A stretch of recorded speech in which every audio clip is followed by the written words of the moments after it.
बहुत समय पहले की बात है। एक शांत सा द्वीप था जो गहरे नीले समुद्र से घिरा हुआ था। वहां एक बूढ़ा मछुआरा रघु अपनी पत्नी के साथ रहता था। रघु गरीब था लेकिन संतोषी था। रोज अपनी पुरानी टूटी नाव लेकर मछलियां पकड़ने समुद्र में जाता और जितनी मिलती उसी में गुजारा कर लेता। वह जीवन से शिकायत नहीं करता था। उसकी पत्नी बीमार थी, फिर भी दोनों खुश थे। एक सुबह रघु समुद्र में कुछ ज्यादा गहराई तक चला गया। बहुत देर तक उसने जाल फेंका लेकिन एक भी मछली नहीं फंसी। वह उदास होकर वापस लौटने ही वाला था कि अचानक उसका जाल भारी हो गया। जब उसने उसे खींचा तो देखा जाल में एक सोने की मछली थी। वह मछली इंसानों की तरह बोल पड़ी, हे रघु, मैं कोई साधारण मछली नहीं हूं। अगर तुम मुझे छोड़ दोगे तो मैं तुम्हारी एक इच्छा पूरी कर सकती हूँ। रघु ने कुछ सोचा और बोला, मेरी नाव बहुत पुरानी है, मुझे एक नई मजबूत नाव चाहिए।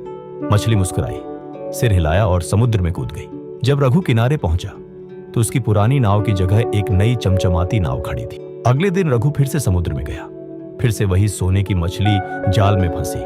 मछली ने कहा, अगर तुम मुझे फिर से छोड़ दोगे तो मैं एक और इच्छा पूरी कर सकती हूँ। रघु बोला, मुझे एक पक्का घर चाहिए जिसमें मैं और मेरी पत्नी आराम से रह सके। मछली ने हामी भरी और फिर से लहरों में गायब हो गई। जब रघु घर लौटा तो उसका टूटा झोपड़ा अब एक सुंदर पक्का घर बन चुका था। उसकी पत्नी हैरान। रघु ने उसे पूरी बात बताई। पत्नी ने कहा, हमें अब और कुछ नहीं चाहिए, भगवान का धन्यवाद करो और संतुष्ट रहो। लेकिन अब रघु के मन में लोभ प्रवेश कर चुका था। तीसरे दिन रघु फिर गया और फिर वही मछली आई। मछली बोली, यह आखिरी मौका है, सोच समझकर मांगना। रघु अब बदल चुका था। उसने कहा, मुझे सोने का महल चाहिए, ढेर सारे नौकर और मैं राजा बनना चाहता हूँ। मछली ने गंभीरता से उसकी आंखों में देखा और बोली, क्या तुम वाकई यही चाहते हो?